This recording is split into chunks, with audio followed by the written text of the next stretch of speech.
तो हेलो पहले कैसे हो तुम सभी। ये है पॉमलेस फॉर्म का second part.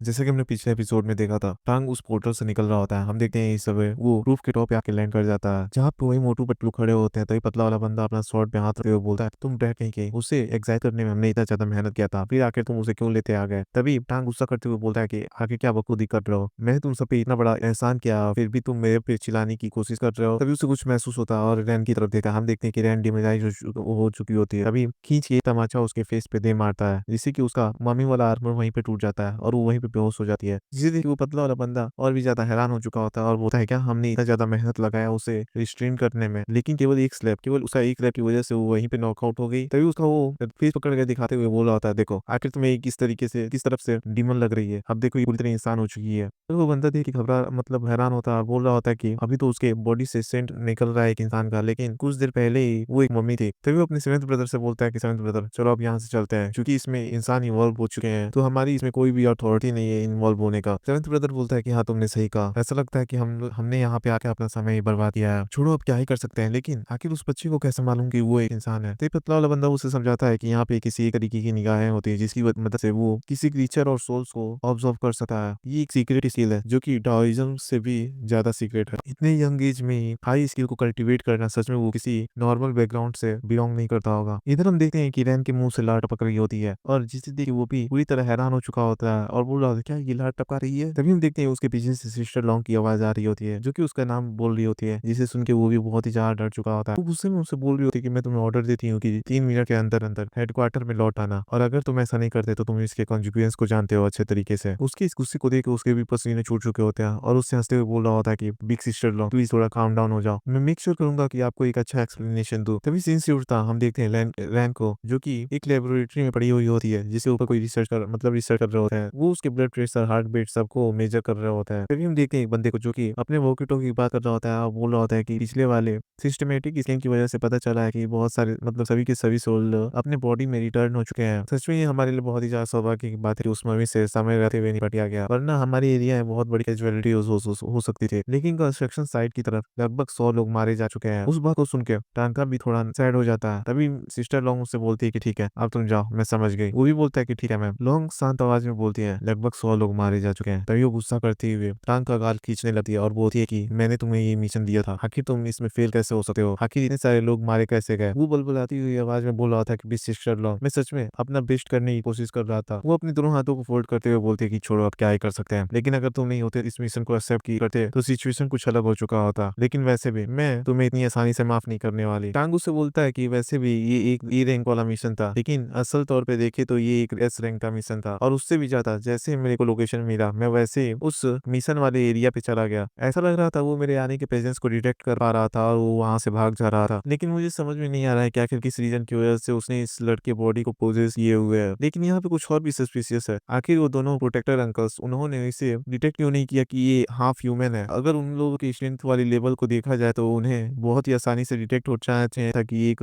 Half human soul है। ये तो बहुत ही ज्यादा सौभाग्य की बात है कि मैं गोल्डन ईदर आई पोजेस करता हूँ, वरना वो छोटी बच्ची अब तक एग्जाइल हो चुकी होती। सच में मैंने इस मिशन में बहुत ही ज्यादा बड़ा अचीवमेंट हासिल किया है। उसकी बातें सुन के लॉन्ग भी बहुत ही ज्यादा गुस्सा कर रही होती है, जिसे कि ब्लॉन्ड हेयर वाली लड़की उसे रोक रही होती है। तभी टांग बोलता है हालांकि अगर इस मोमेंट में देखा जाए तो आखिर वो एक इंसान है या फिर डीमन। इधर हम देखते हैं कि वो बंदे बंदे जो कि उस पर रिसर्च कर रहे होते हैं, वो अपना इंजेक्शन उसके बॉडी में चुभाने की कोशिश कर रहे होते हैं, लेकिन हम देखते हैं कि उसका इंजेक्शन वहीं पे टेढ़ा हो चुका होता है और उसकी बॉडी को पियर्स नहीं कर पा रहा होता। वो बोल रहा होता है कि हमने पहले ही एक लार्ज गेज नीडल का यूज किया है, लेकिन फिर भी इसे पेनिट्रेट नहीं हो पा रहा है। तभी हम देखते हैं कि ये पागल सन की इंसान एक ड्रिल को उठा लाता है और बोलता है तो फिर लगता है अब मेरा यहाँ पे काम आने वाला है। इधर दूसरा बंदे के पसीने छूट चुके होते हैं। इधर वो अपने जांच को आगे बढ़ाते हुए उसके ब्लड सैंपल को लेते हैं और उस पर फिर से रिसर्च करने लगते हैं। लॉन्ग बोलती है तो बहुत ही ज्यादा स्ट्रेंज की बात है कि उसके ब्लड नॉर्मल इंसान से उतने भी ज्यादा डिफरेंट नहीं है। तभी हम देखते हैं कि उसके ब्लड सेल्स में कुछ हरकत होना चालू हो चुका होता है और तभी वो स्लाइड वहीं पे टूट जाता है जिसपे वो ब्लड सैंपल रखा गया था और वहां का स्क्रीन पूरी तरह ब्लर हो जाता है। तभी लॉन्ग बोलती है कि ये आखिर क्या हुआ, क्या दिक्कत है। इधर वो उस रिसर्चर डरते हुए पीछे की तरफ चला गया होता है और बोलता है अपने वॉकी टॉकी में कि सब्जेक्ट का ब्लड एबनॉर्मल चेंजेस शो कर रहा है। मैं ये सोच रहा हूँ कि शायद उसका ब्लड बाहर रहने की वजह से इस तरीके से बिहेव कर रहा है। तभी लॉन्ग उससे बोलती है कि अपना स्ट्रीम मेरे साथ शेयर करो। वो बोलता है कि हाँ ठीक है। तभी वो अपना शेयर करता है विजुअल, जिससे कि वो देखती है कि वो जो मैक्ट्री था वो पूरी तरह ब्लास्ट हो चुका है। सच में इतना ज्यादा पावर एक ही खून के बूंद में। लॉन्ग उससे बोलती है कि आखिर उसके ब्रेन वेव एक्टिविटी का एनालिसिस क्या है। वो उससे बोलता है कि एक सेकंड मेरे को देखने दीजिए। हाँ, रिजल्ट आ चुके हैं। मेजोरिटी ऑफ ब्रेन उसका पूरी तरह नॉर्मल है, हालांकि कुछ अननोन इलेक्ट्रिकल एक्टिविटी उसके दिमाग के साथ मिक्स हो चुके हैं। शायद ये मम्मी के इन्फ्लुएंस वजह से हो सकता है। तभी वो रिसर्चर लॉन्ग से बोलता है कि उस ब्लड का एनालिसिस करने के बाद हमने कुछ बात जाना है कि अगर ये लड़की कॉन्शियस रहती है और अपने कंट्रोल में रहती है तो इसका फिजिकल स्टेट किसी नॉर्मल इंसान से, किसी ऑर्डिनरी नॉर्मल इंसान से ज्यादा डिफरेंट नहीं होता। हालांकि अगर वो मम्मी इसे बॉडी को टेक ओवर कर लेता है तो इसे बॉडी में चेंजेस दिखना शुरू हो जाते हैं, जिससे कि वो एक डीमन में ट्रांसफॉर्म हो जाती है। और यहाँ पे जो मेरा फाइनल कंक्लूजन है वो है कि यहाँ पे एक ही बॉडी में दो सोल फ्यूज हो चुके हैं। लॉन्ग भी इस बात को सुन के हैरान हो चुकी होती है। टांग बोलता है कि हाँ, शायद इसी की वजह से वो दो अंकल जो हैं उनको ये समझ में नहीं आया होगा कि ये इंसान है, तो ये कोई पोजेशन नहीं है बल्कि एक फ्यूजन है। आखिर इसकी यूनिक ट्विस्ट क्या है। तभी हम देखते हैं सिस्टर लॉन्ग को, जो कि कातिलाना स्माइल देते हुए एमसी को ही देखे जा रही होती है। तभी टांग उससे बोलता है कि सिस्टर लॉन्ग प्लीज आप ऐसे स्माइल मत किया करो, भले आप मार लो, कूट लो, पीट लो, लेकिन आपके इस एक्सप्रेशन से मुझे बहुत ही ज्यादा डर लगता है। तभी लॉन्ग स्माइल करते हुए उससे बोलती है कि मैं इस यंग लड़की के एक बूंद खून के पावर को देख के बहुत ही ज्यादा आश्चर्य हो चुकी हूँ, जबकि तुमने उसे केवल अपने एक स्टेप से नॉकआउट कर दिया। सच में तुम बहुत ही ज्यादा औसम हो। एमसी उससे बोल रहा होता है कि बिग सिस लॉन्ग, मैं आपसे भीख मांगता हूँ, प्लीज आप ऐसी बातें करना बंद कर दो। अब वो एक इंसान और डीमन के बीच एक फ्यूजन बन चुकी है, और तुम्हें ये पता होना चाहिए कि डीमन सिटी कमांडर इसे लॉक करने की, डीमन स्पिरिट को लॉक करने की अनुमति नहीं देंगे। और उससे भी ज्यादा क्या, ये एक एस रंग की चलती फिरती बॉम्ब है जो कि कभी भी फट सकती है। अगर रेगुलेशन के अकॉर्डिंग देखा जाए तो उन डिमोनिक स्पिरिट्स को एग्जाइल कर देना चाहिए प्रोटेक्टर्स के द्वारा। हालांकि लेकिन अभी भी उसके अंदर आधी इंसानियत बची हुई है। सिस्टर लॉन्ग की ये बातें सुनकर वो भी बहुत ही ज्यादा हैरान हो चुका होता है। तभी उसे कुछ याद आ जाता है और वो घबराते हुए सिस्टर लॉन्ग से बोलता है, सिस्टर लॉन्ग प्लीज आप उस चीज के बारे में तो नहीं सोच रही। वो भी स्माइल करते हुए बोलते हैं कि लिटिल टंग, तुमने सही समझा। मैंने हायर अप के साथ बहुत ही लंबा डिस्कशन किया और उसके बाद हमने मतलब निर्णय लिया कि उस लड़की को तुम्हारे साथ रहने देना चाहिए, जो कि सभी के लिए सही रहेगा। वो भी पसीने छोड़ते हुए लॉन्ग से बोलता है कि बिग सिस लॉन्ग, चलो भी अभी अब मजाक वाली बातें बंद करो। माउंटेन से नीचे उतरने से पहले मैंने अपने मास्टर से प्रॉमिस किया था कि मैं किसी भी फीमेल के कांटेक्ट में नहीं आऊंगा, तो फिर इसकी वजह से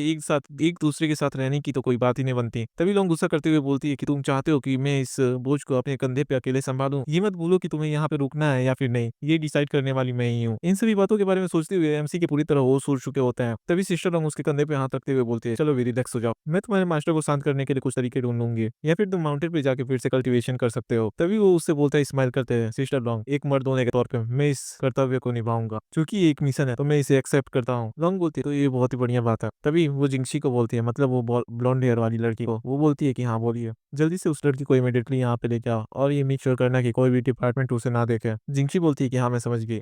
और हाँ, तुम्हारे लिए टांग का अपने दिमाग में इस चीज को बैठा के रख लेना कि तुम उस वर्ल्ड में गए थे, इस चीज के बारे में किसी को भी पता नहीं होना चाहिए। और दूसरी बात, उस लड़की को लंबे समय तक अकेला नहीं छोड़ा जा सकता। जब दूसरी बात तुम्हें हेडक्वार्टर में समन किया जाएगा तो वो लड़की तुम्हारे साथ होनी चाहिए। एमसी भी बोलता है कि हाँ मैं समझ गया, तो फिर ठीक है अब तुम जा सकते हो और वेट करने जब तक कि तुम्हें जिनसे कांटेक्ट ना करे। तभी वो दबी दबी आवाजों में बोल रहा होता है कि ठीक है सिस्टर, मिलते हैं आपसे, और हाँ जिंक्सी तुमसे भी। इधर एमसी अपने मन में सोच रहा होता है कि आखिर मुझे ऐसा क्यों नहीं लग रहा। इधर एमसी अपने मन में सोच रहा होता है कि आखिर मुझे ऐसा क्यों लग रहा है कि केवल यहाँ पे मैं हूँ जिसके ऊपर एक कयामत आने वाली है। तभी जिंक्सी सिस्टर लॉन्ग से बोलते हैं, सिस्टर लॉन्ग, तभी सिस्टर लॉन्ग उससे बोलते हैं कि हाँ मुझे पता है कि आखिर तुम क्या सोच रही हो। उस लड़की का जितांग के साथ रहना कोई भी ज्यादा प्रॉब्लम की बात नहीं होगी, क्योंकि उसने जो अपने इस लास्ट मिशन में अपने पावर को शो किया था वो उसके टोटल पावर का 10% भी नहीं है। जिंक्सी बोल रही होती है कि नहीं नहीं, मैं तो बस इस बात के बारे में चिंता कर रही थी कि अगर वो मम्मी फिर से उसकी बॉडी को टेक ओवर कर ले और फिर तो फिर शायद टांका उसे एक्सीडेंटली मार ही डालेगा। जिसे सुन के लॉन्ग के भी पसीने छूट चुके होते हैं। तो फिर चलो चलते हैं, हायर सब हमारे रिपोर्ट के लिए इंतजार कर रहे हैं। सिस्टर लॉन्ग बोलती है जिंक्सी से,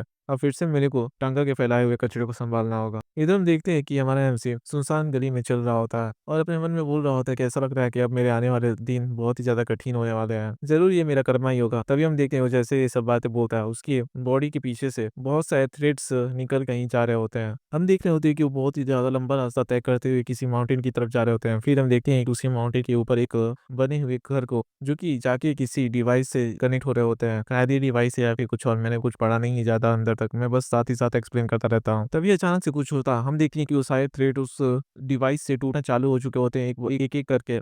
उसके नीचे एक टॉर्टोइज को भी दिखाया जाता है। तभी हम देखते हैं कि वहाँ पे एक बंदा भी बैठा होता है जो कि उसी चीज को नोटिस कर रहा होता है। वो बोलता है कि ये सारी लाइन टूट चुकी है और हाँ, आपकी जानकारी के लिए बता दूं कि ये टांग का मास्टर ही है। सीन शिफ्ट हम देखते हैं सिस्टर लोगों को जो कि किसी से बात कर रही होती है अपने फोन पे, तभी उसके सामने वाला बंदा उससे बोलता है कि हाँ बेबी लॉन्ग, बोलो आखिर अचानक से फोन क्यों किया। इस बात को सुनकर वो बहुत ही ज्यादा गुस्सा करते हुए उससे बोलती है कि तुमने अगर फिर से ये बकवास जोक मेरे सामने मारी तो मैं तुम्हारे स्टूडेंट को चोर ममोड़ के अपने हाथों को साफ करूंगी। अभी सिस्टर लोगों को शांत करते हुए वो बंदा बोलता है, मतलब उसका मास्टर बोलता है कि अच्छा तो तुम यही कहना चाहती हो ना कि टांका उस वर्ल्ड के मतलब हेवन फिटिंग वर्ल्ड के अंदर गया और बाहर भी आसानी से निकल गया, अब उसे उस मम्मी वाली लड़की के साथ ही रहना होगा, है ना। उसकी ये बातें सुन के लॉन्ग भी हैरान हो जाती है और उससे बोलती है कि तुम्हें इन चीजों के बारे में कैसे पता। उसका मास्टर बोलता है कि आखिर मैं इन सभी चीजों के बारे में प्रिडिक्ट नहीं कर पाता तो मैं उसे कैसे माउंटेन से लिव करने के लिए छोड़ देता। मैं ऐसे ही हिस्ट्री का सबसे स्ट्रॉन्गेस्ट एसोटेरिक थोड़ी ना हूँ। हमें बताया जाता है इसका नाम जो कि ली यीशुआन होता है और ये टाओ एसोटेरिक लीडर होता है जो कि 7th जनरेशन का लीडर है। उसकी ये फालतू की बातें सुन के सिस्टर लॉन्ग उसके कॉल को कट कर देती है। इधर वो मास्टर अपना मन में सोच रहा होता है उसके फोन मतलब उसके बारे में याद करके कि अभी भी उसकी पर्सनालिटी और टेम्परामेंट पहले की जैसे ही सेम है, यहाँ तक कि पॉलिटिक्स में उलझने के बावजूद ही। तभी हम देखते हैं उस टॉर्टोइज को जो कि सुआन से बोल रहा होता है कि लिटिल सुआन तुम 5th जनरेशन वाले हो जिसे मैं फॉलो कर रहा हूँ। तुम्हें क्या लगता है अगर उसे ऐसे ही छोड़ दिया जाए तो फ्यूचर में जाके कोई मिसफॉर्चून नहीं हो सकता। हमें इस टॉर्टोइज के बारे में बताया जाता है जिसका नाम सॉन्ग होता है और ये 5 जनरेशन से लीडर का अमाउंट है, मतलब की सवारी। तभी शानू उससे बोलता है कि सभी के पास अपने अपने भाग्य होते हैं, यहाँ पे मेरे और या फिर तुम्हारे किसी के इंटरफेयर करने की वजह से किसी का भाग्य चेंज नहीं हो सकता। और तुम इतनी ज्यादा चिंता मत करो। वो टोटो जी बोलता है सच में ये बहुत ही ज्यादा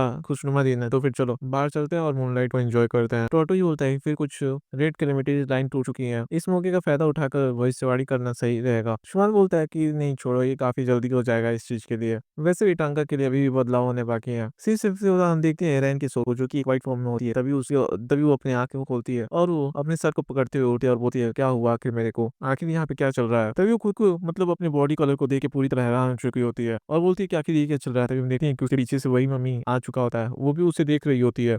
तभी उसे और भी ज़्यादा घूर के देखती है, उसके फेस को नोटिस करती है। तभी अपने मन में सोच रही थी क्या ये वही ह्यूमन है जिसे कि मैंने पहले देखा था, वो तो इसी का साइड होता है जिससे कि मैं क्रैश हुई थी। इधर हम देखते हैं उस मम्मी को जो कि धीरे धीरे उसी की तरफ आगे बढ़ रहा होता है। तभी उसकी बॉडी से उसके सोल इधर उधर छीटना चालू हो चुके होते हैं और अचानक से उसकी आंख खुल जाती है और वो अचानक से उठ के बैठ जाती है और घबराते हुए बोल रही थी क्या वो सपना था। वो अपने आजू बाजू देखती है और कुछ नोटिस करती है और बोलती है कि आखिर मैं अब कहाँ पे हूँ।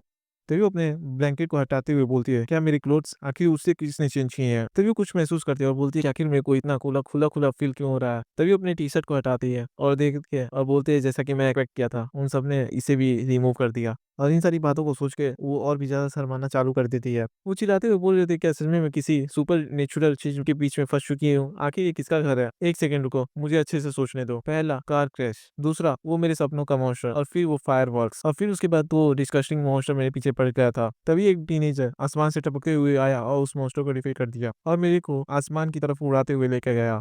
वो बोल रही होती है क्या सच में वो टीनेजर रियलिटी में एग्जिस्ट करता है या फिर वो मेरे इमेजिनेशन का एक कोई पार्ट है। भले ही मैं दूसरों के सामने बहुत ही ज्यादा स्ट्रांग खुद को दिखाती हुए आई हूँ लेकिन मैं हमेशा चाहती हूँ कि कोई मेरे को प्रोटेक्ट करे। सच में अगर ऐसा इंसान रियलिटी में एग्जिस्ट करता हो तो ये बहुत ही अच्छा रहेगा कि वो मेरे को हमेशा के लिए प्रोटेक्ट करे। तभी हम देखते हैं टांग को जो कि ब्रश करते हुए उसके पास आता है और वो बोलता है उससे कि तो फिर लड़की तुम जग गई फाइनली। टांग को उस पोजीशन में देख के वो लड़की को पूरी तरह मतलब ब्रश करने लगती है। रैन उसे देख के पूरी तरह हैरान हो चुकी बोलती है और बोलती है सच में ये तो एग्जिस्ट करता है क्या, इसी ने सभी मेरे अंदर गारमेंट्स रिमूव किए थे, मैंने एक्सपेक्ट नहीं किया था कि ये इस तरीके का इंसान होगा। तभी वो एक पीलो को पकड़ती है और उसके मुंह पे दे मारती है। तभी इधर टांग भी गुस्सा करते हुए उससे बोलता है आखिर तुम ये क्या कर रही हो, क्या तुम्हें दिख नहीं रहा कि मैं अपने दांतों को ब्रश कर रहा हूँ। तभी हम देखते हैं रैन को जो कि बहुत ही तेजी से उसके पास जाती है और अपने घुटने से उसके गोटों पे दे मारती है। वो चिल्लाते हुए बोल रही होती है उसकी तुम सबसे बड़े परवर्ट हो। एक साल गुजर चुके होते हैं, हम देखते हैं कि उसकी टांग उसके गोटों के बीच में ही पड़ी हुई होती है लेकिन वहां से कोई एक्सप्रेशन नहीं निकल रहा होता। तभी कुछ देर बाद हम देखते हैं कि रैन अपने पैरों को पकड़ के बैठी हुई होती है। तभी टांग उससे बोलता है क्या कि तुम्हारे साथ क्या दिक्कत है।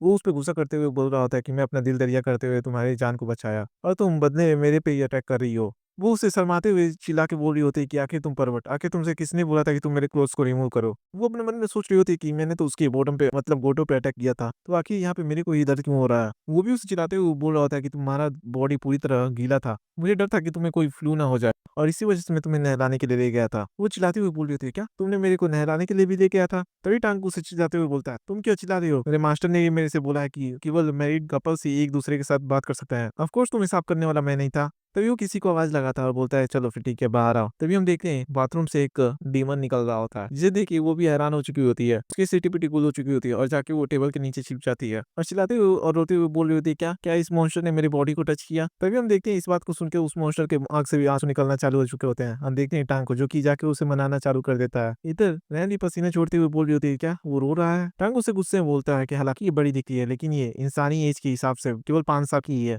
जल्दी करो और इसे माफी मांगो। वो भी हैरान हो जाती है और बोलती है मुझे मुझे मुझे माफ कर दो। टांग उससे बोलता है कि भले ये इस तरीके से दिखती है लेकिन इसकी स्पीसीज पूरे डीमन वर्ल्ड में सबसे जेंटल मानी जाती है। वो भी हैरान हो जाती है और बोलती है क्या डीमंस। टांग उससे बोलता है कि ये वर्ल्ड बहुत लंबे समय से डीमंस और ह्यूमंस के बीच में कोई एग्जिस्ट करता है, केवल तुम्हारे जैसे इंसानों को इस चीज के बारे में थोड़ा सा भी क्लू नहीं है, और वैसे भी तुम्हारी बॉडी के अंदर भी तो एक है। टांग की बात सुन के उसका भी पेस बन चुका होता है। तभी टांग उस मॉन्स्टर से बोलता है ये सच में बहुत ही ज्यादा अनोइंग है, बाकी सारी बातें तुम ही इसे समझा दो। इधर हम देखते हैं रैन और वो मॉन्स्टर एक साथ बैठी हुई होती है। रैन उससे बात बोलती है कि मुझे पहले के लिए माफ कर देना। तभी वो मॉन्स्टर उससे बोलती है कोई नहीं बिग सिस्टर, वो आप थी जो कि मेरी वजह से डर गई थी इसके इससे मतलब, लेकिन आप मेरे को ये बताइए कि आखिर बिग सिस्टर किस बारे में जानना चाहती है, मैं वो सब सवालों का जवाब दूंगी। रैन उससे बोलती है कि मैं ये जानना चाहती हूँ कि आखिर मैं इस बंदे के घर में क्यों हूँ। हम देखते हैं टांग को जो कि अपना पीछे चड्डी बदल रहा होता है। वो उसे बताती है कि तुम्हारे यहाँ पे होना टांग के लिए एक असाइनमेंट है जो कि याओ चेंगसी द्वारा दिया गया है। वो उससे बोलती है क्या याओ चेंगसी। वो मॉन्स्टर उससे बोलती है कि याओ चेंगसी और डीमंस के बीच का रिलेशनशिप बहुत ही ज्यादा कॉम्प्लिकेटेड है। फिर चलो मैं इसे शुरू से शुरुआत करती हूँ। वो भी बोलती है कि ठीक है। अगर बात की जाए तो बहुत लंबे लंबे समय पहले हम डीमंस यहाँ पे इस वर्ल्ड में एग्जिस्ट किया करते थे। मेजोरिटी ऑफ डीमंस इंसानों को अपने फूड के तौर पे इस्तेमाल किया करते थे।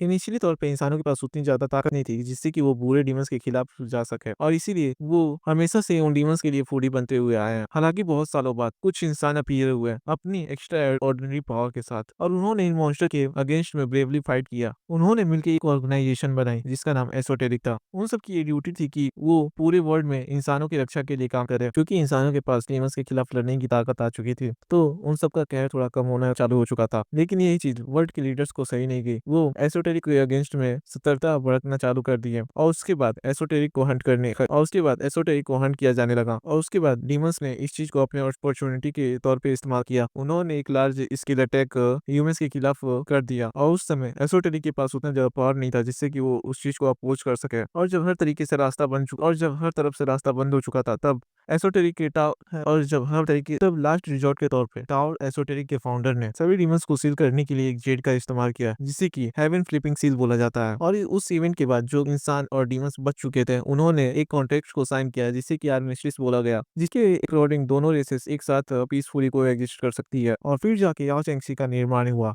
जो कि उन डीमंस को मॉनिटर करते हैं जो कि ह्यूमन वर्ल्ड्स में छिपे हुए होते हैं और उन्हें हंट करते हैं या फिर किसी तरीके से नुकसान पहुंचाते हैं, और बाकी सब ऐसी ही बातें हैं और कुछ नहीं। तभी रैन उससे बोलती है लेकिन आखिर उस डीमन का वो क्या जो कि मेरी बॉडी में है। वो उससे बोलती है कि इसके लिए तो आपको बिग ब्रदर टांग से ही पूछना पड़ेगा। तभी हम देखते हैं टांग भी वहां पे आ चुका होता है। वो दोनों टांग को ही देख रहे होते हैं। टांग उससे बोलता है अब समय आ चुका है अपने काम को निपटाने का। रैन बोलती है क्या। तभी टांग उससे बोलता है चलो अब जाके बेड पे लेट।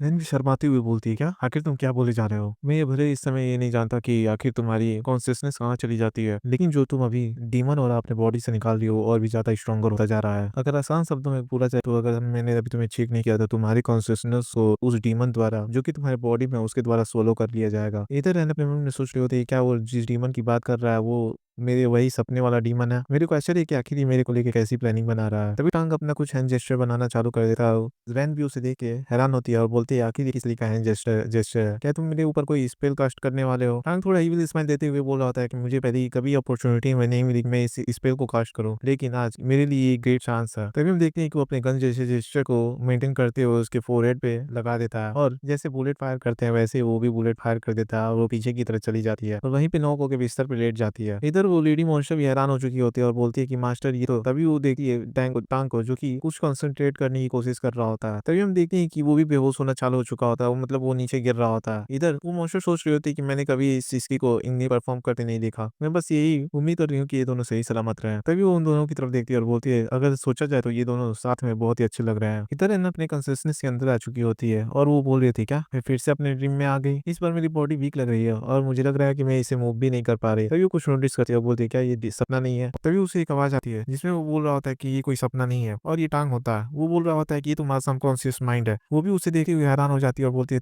तुम यहाँ पे क्या कर रहे हो और आखिर तुम मेरे थॉट्स को कैसे जान पा रहे हो। टांग उससे बोलता है कि क्योंकि मेरा ये कॉन्शियसनेस तुम्ही को फॉलो करते हुए यहाँ पे आया है। इसका मतलब ये है कि जो तुम भी सोचती हो या फिर कुछ भी फील करती हो तो वो सब कुछ मेरे को समझ में आएगा और यही रीजन है कि तुम मूव नहीं कर पा रही। तभी हम देखेंगे कि उसकी बॉडी स्ट्रेट होना चालू हो चुकी होती है क्योंकि तुम्हारा जो कॉन्शियसनेस है वो धीरे धीरे करके डिसअपियर होता जा रहा है। तभी रेन भी उन व्हाइट लाइट्स को नोटिस करती है और बोलती है क्या ये सभी व्हाइट लाइट्स मेरे कॉन्शियसनेस है। वो उससे पूछती है कि आखिर इस बॉडी के साथ क्या होगा जब ये लाइट सारे डिसअपियर हो जाएंगे। टांग उससे बोलता है कि जो जवाब है वो तुम्हें डरा देगा, तुम्हारा कॉन्शियसनेस पूरी तरह मिट जाएगा, दूसरे शब्दों में बोले तो डेथ। लेकिन चिंता मत करो, जब तक तुम्हारे डिसअपियर होने से पहले हम इसे छुटकारा पा लेते हैं तुम ठीक रहोगी। हम देखते हैं कि उसके पीछे वही मम्मी डिमन आ चुका होता है। वो भी उसी की तरफ देखे जा रहा होता है और रैन को छोड़ के उसकी तरफ आगे बढ़ना चालू कर देता है। वो स्माइल करते हुए बोल रहा होता है कि कॉन्शियसनेस को यूज करते हुए फाइट करना, इस बारे में सोच के मेरे रोंगटे खड़े हो रहे हैं। तभी वो उस मम्मी मॉन्स्टर के पास जाता है और उसके पास खड़े होकर उससे बोलता है कैसा लग रहा है कि तुम्हारी कॉन्शियसनेस पूरी तरह रिकवर हो चुकी है, तो फिर चलो अब फाइट करते हैं। तभी वो मम्मी मॉन्स्टर उससे बोलता है कि हालांकि मैं कॉन्शियसनेस हूँ लेकिन मैं ये फील कर सकता हूँ कि जो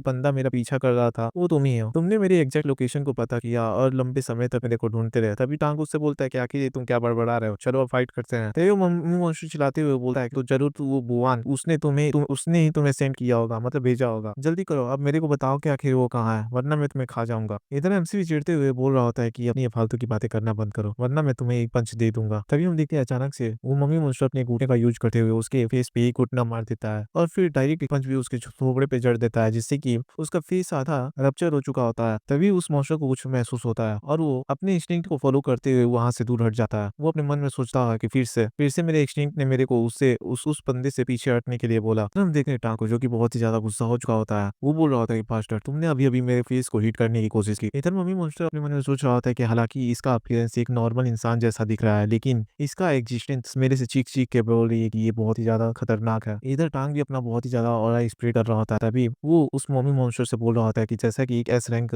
डीमन से एक्सपेक्ट किया जा सकता है तुम मेरे कंसिस्टेंस पे डैमेज दे पाए। तुम्हारा वो पंच अच्छा था लेकिन अब ये मेरी बारी है। तभी वो मम्मी डीमन टांग से बोलता है कि तुम भले ही स्ट्रॉन्ग हो लेकिन तुम एक बात भूल रहे हो कि जो प्लेस है वो भी मेरा कॉन्सियसनेस है। तभी हम देखते हैं कि वो उसके पीछे अपीयर हो चुका होता है और उसको अपने हाथों में जकड़ लेता है। वो उससे बोल रहा होता है कि मेरा ये फॉर्म मेरे हेट्रेड और मेरे बदले की चाह से बना हुआ है, ये अनब्रेकेबल है, तुम इसे छूट नहीं सकते। हम देखते हैं कि वो मेन वाला मम्मी डीमन उसके सामने ही होता है। वो उसे बोल रहा होता है कि तुम्हारा कॉन्सियसनेस भले ही पावरफुल है लेकिन मैं फिर भी तुम्हें डैमेज दे सकता हूँ और साथ ही साथ देखा जाए तो मैं यहाँ पे अपने बहुत सारे अवतार्स को क्रिएट कर सकता हूँ। हम देखते हैं इतना बोलते हुए वो अपने बहुत सारे कॉपीज को क्रिएट करना चालू कर देता है और वहाँ पे बहुत सारे मम्मी डीमन आ चुके होते हैं। वो उससे बोलता है कि हालांकि इनकी स्पीड मेरे बराबर तो नहीं है लेकिन इनकी जो स्ट्रेंथ है वो मेरे आसपास ही है। इन सभी से एक एक पंच खाने के बाद तो इतना तुम्हारे लिए काफी होगा कि तुम राख में बदल जाओ। तुमने यहाँ पे आके अपने लाइफ की बहुत बड़ी गलती कर दी है। और वो अपनी कॉपी को उस पर अटैक करने के लिए आदेश दे देता है जिससे कि वो सभी उसी की तरफ भागना चालू हो जाते हैं। वो डार्क टोन में उससे बोल रहा होता है कि मैं इनविंसिबल हूँ। इधर टांग अपनी तरफ उन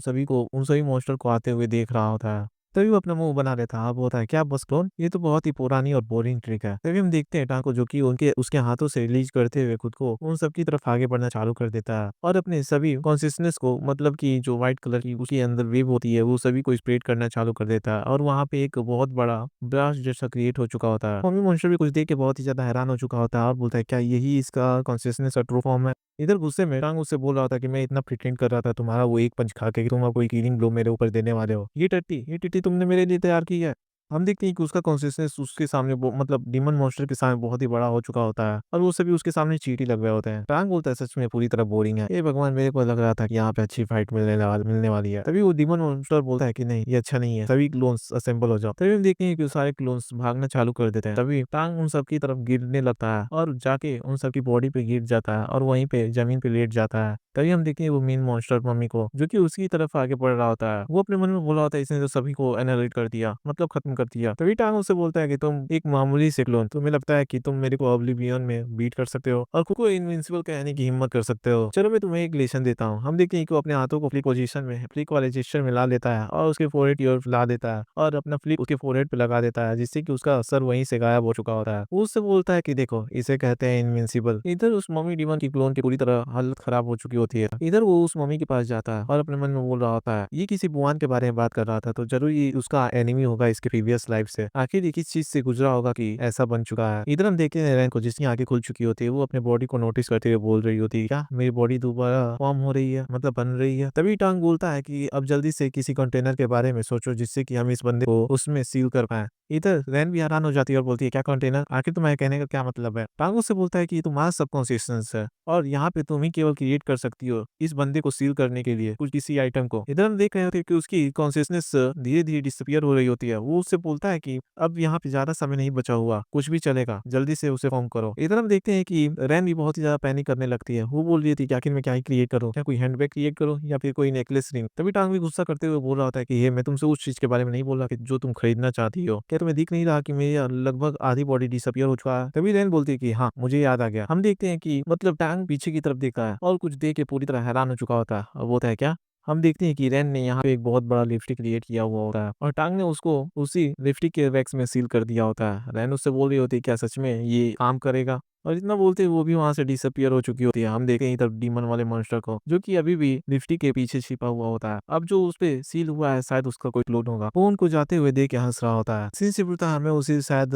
मॉन्स्टर की पुरानी यादों को दिखाया जाता है या फिर ये कोई और होगा, लेकिन हमें बताया नहीं जाता। बस उसमें ये दिखाया जाता है कि आखिर ये कौन है, आखिर ये किसका ब्लड है, क्या ये मेरा ब्लड है और आखिर ये कौन हंसते जा रहा है। हम देखें कि यहाँ पे एक बंदा होता है जिसके व्हाइट हेयर होते हैं। तभी एक आवाज उससे बोलती है कि आखिर तुम कौन हो। शायद ये रैन हो सकती है जो कि अपने माइंड में रहते हुए बोल रही है। और वो बंदा बोलता है कि सो ये किया हो, मुझे माफ कर देना। वो भी बोलती है कि क्या सो ये किया हो, आखिर ये कौन है। तभी हम देखते हैं कि रैन की आंखें खुल चुकी होती हैं, जहाँ पे टांग उसके बॉडी के ठीक सामने ही होता है और उसे देख के वो बहुत ही तेजी जोर से चिल्ला देती है। हम देखते हैं कि वो बुर्ज खलीफा के एकदम टॉप की तरफ आवाज जाती है, बताओ यार कोई कि शायद ये बुर्ज खलीफा ही तो है ना। वो हैरान होते हुए और शर्माते हुए उससे बोल रहे होते क्या तुम आखिर तुम मेरे साथ क्या प्लान करने की प्लानिंग कर रहे हो। टांग उससे बोलता है कि तुम बेहोश हो चुकी थी और लगातार बड़बड़ाई जा रही थी। मैं तो केवल तुम्हारे करीब आके ये स्मेल करने की कोशिश कर रहा था कि तुम्हारे अंदर अभी तक वो डिमोनिक है ना ऑरा बचा हुआ है कि नहीं। रैन उससे बोलती है अच्छा ठीक है, अगर ऐसी बात है तुम अब मेरी बॉडी से मूव कर सकते हो। इधर साफ साफ दिखाया जाता है कि टांग ठीक उसके बॉडी के ऊपर ही होता है। रैन उससे बोलती है कि वो अभी भी मेरे बॉडी में है, आखिर क्या हुआ।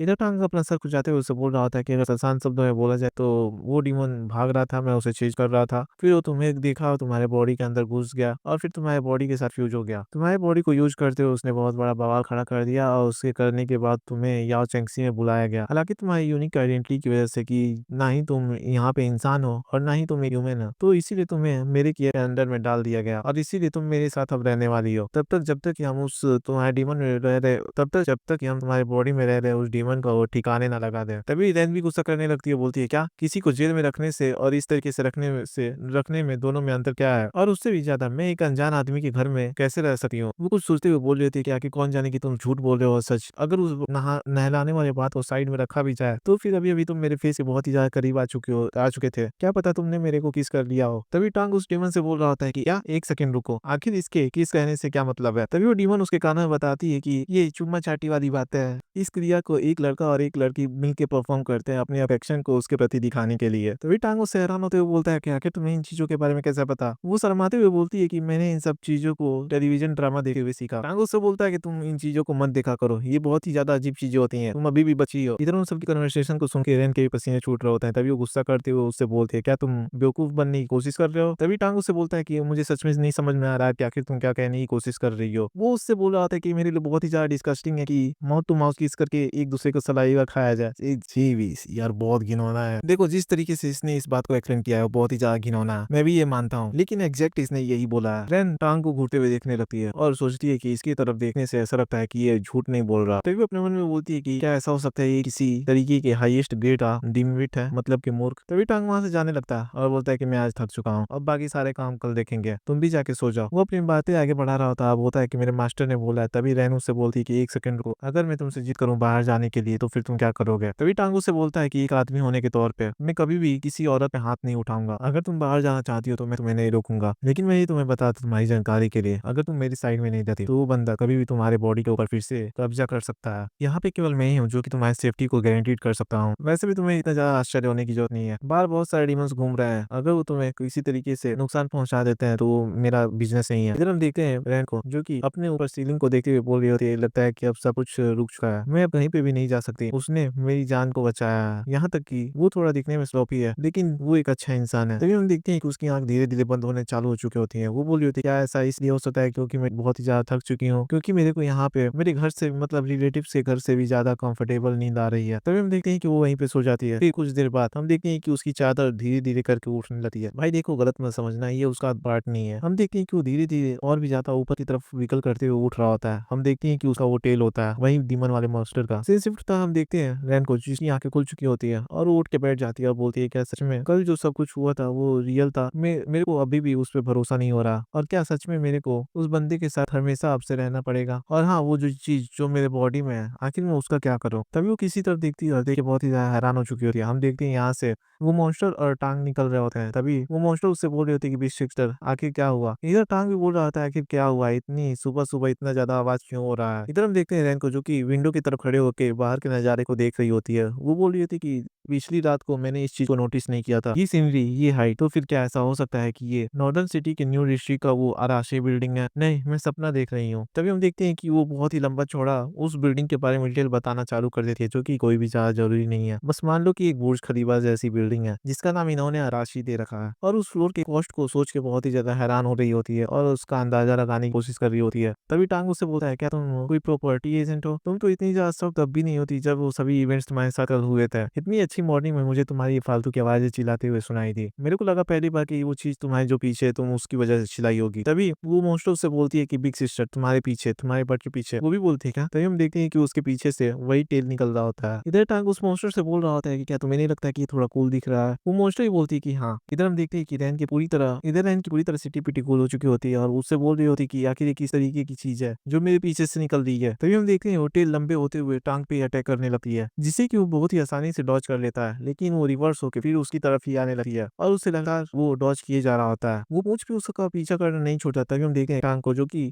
रैन की तरफ ही आगे बढ़ने लगा है और वो जैसे ही उसके पास जाता है वो खुद नीचे झुक जाता है, जिससे कि वो टेल उसके मतलब रैन की तरफ आगे बढ़ने लगे। तभी हम देखते हैं कि वो टेल जैसे ही उसकी आंखों के करीब पहुंचता है वो टेल वहीं पे रुक चुका होता है। जी देखिए टांग भी बोलता है सच में इंटरेस्टिंग है। तभी हम देखते हैं कि वो रैन को उसकी तरफ फेंकता है, जिससे कि वो अपने टेल का यूज करते हुए काट देती है और वो अपने मन में बोलती है सच में क्या मैं इसे कंट्रोल कर सकती हूँ? इधर हम देखते हैं टांग को जो कि उसे देख के बहुत ही ज्यादा खुश हो चुका होता है और बोलता है ये तो सच में बहुत ही ज्यादा कूल है, मेरे को भी ऐसी एक चीज ऊंच चाहिए। तभी टांग उसे चिल्लाते हुए बोल रही थी कि आखिर तुम किस चीज को लेके इतने ज्यादा एक्साइटेड हो रहे हो? क्या तुमने मेरे से नहीं बोला था कि वो मॉन्स्टर सी हो चुका है? तो फिर आखिर डिटेल क्या है? तभी वो अपने पास खड़े वाले मॉन्स्टर को बोलता है उस पर अटैक करने के लिए और बोलता है कि मैं देखना चाहता हूँ कि आखिर वो उसका टेल कितना ज्यादा स्ट्रॉन्गर है। तभी वो उससे बोलती है कि बिग ब्रदर टांग का ये थोड़ा डेंजरस हो सकता है। तभी टांग उसे बोलता है कि मेरे पर भरोसा रखो और जाके अपना पूरी स्ट्रेंथ यूज करो। फिर देखते हैं कि वो अपने बॉडी को फ्लेक्स करते हुए बोल रही होती है कि ठीक है। उसके हेयर्स निकल के उसकी तरफ अटैक करने के लिए चले जाते हैं। तभी हम देखते हैं कि उसके बाल हवा में लहराना चालू हो चुके होते हैं। वो टांका से बोलती है कि ठीक है अब जैसा बोल रहे हैं मैं वैसा ही करूंगी। हम देखते हैं कि उसके बाद उसकी मतलब रैन की तरफ अटैक करने के लिए चले जाते हैं। इधर हम देखते हैं रैन को भी जो कि अपना टेल यूज करते हुए उन सभी अटैक को ब्लॉक करना चालू कर देती है। वो अपने मन में सोच रही होती है कि ये सभी अटैक मेरे टेल द्वारा ब्लॉक कर दिए गए हैं। तभी टांग उससे बोलता है चलो रुक जा, जितना मैंने इमेजिन किया था ये उससे भी ज्यादा स्ट्रॉन्गर है। टांग रैन के पास आ चुका होता है। वो उससे बोल रहा था कि तुम्हारे इस टेल के स्ट्रेंथ के साथ तुम्हारा पावर एक बी रैंक के डीमन जितना है। यहाँ पे ना ही तुम केवल इसे कंट्रोल कर सकते हो बल्कि ये तुम्हारे इंस्टिंक्ट को फॉलो करती है, तुम्हें प्रोटेक्ट भी कर सकता है। वो रीजन जिसकी वजह से तुम्हारे टेल ने मेरे ऊपर अटैक किया था उस समय तुम शॉक हो चुकी थी और इससे लगा कि तुम डेंजर में हो, इसीलिए इसने मेरे ऊपर अटैक कर दिया। ये तुम्हारे सामने के बड़े थ्रेट को टारगेट करने की कोशिश करता है। तभी हम देखते हैं कि अचानक से वो उसके आंखों के सामने एक लैप कर देता है, जिससे कि वो थोड़ा शॉक हो जाती है। तभी हम देखते हैं कि उसका टेल उसी की तरफ मतलब अटैक करने के लिए आगे बढ़ रहा होता है और वो उसके टेल को पकड़ लेता है। बोलता है कि ठीक है ऐसे। टांग बोल होता है सच में क्या किसी डीमन के कॉन्सेशन कोशिश करने के बाद हमें ऐसी एबिलिटी मिल सकती है? तभी रेन उससे बोलती है कि लेकिन ये टेल मेरे को बहुत ही ज्यादा अगली लग रहा है, क्या मैं ऐसे ही इस पूंछ को लेते हुए बाहर निकलूंगी सभी लोग मेरे को मॉन्स्टर बोलेंगे? तभी टांग उसके पास आता है और बोलता है क्या तुम्हें सच में लगता है कि ये अगली है? वो बोलती कि हाँ। टांग उसे बोलता है कि सच में मैं तुम्हें समझ नहीं पा रहा लेकिन ये चीज मेरे को बहुत ही ज्यादा कूल लग रहा है। फिर टांग कुछ नोटिस करता है, उससे बोलता है अरे हाँ क्या तुम्हें याद है वो जो हॉर्न तुम्हारे सर से निकले थे वो अभी के लिए छिपे हुए हैं, तो फिर तुम्हें इसे फोकस करके छिपाने की कोशिश करो। वो बोलती है क्या ऐसा भी हो सकता है? ठीक है मैं कोशिश करती हूँ। और वो अपने मन में छिपा दो छिपा दो छिपा दो बोल रही होती है। तभी हम देखते हैं कि उसका पूंछ छोटा होते हुए गायब हो चुका होता है। टांग ही बोलता है कि हाँ ये अच्छी बात है, तो फिर ठीक है अब मेरे को काम पे जाना है, तो फिर तुम यहाँ पे रह के एंजॉय करो। मेरा भी ये पहली बार है जब मैं किसी ऐसे को देख रहा हूँ जो कि डीमन और ह्यूमन का फ्यूजन है। हम केवल सिचुएशन के अकॉर्डिंग ही काम करेंगे, तो तुम्हें चिंता करने की कोई भी जरूरत नहीं है। तभी टांग उससे बोलती है कि रुको। तभी टांग उससे बोलता है क्या मैं तुम्हें क्लियर नहीं कर दिया कि था कि तुम्हारे बॉडी के अंदर जो डीमन है मैं उसे अभी रिमूव नहीं कर सका? इधर रहना से उससे बोल रही होती है कि बात यह है कि मैं भी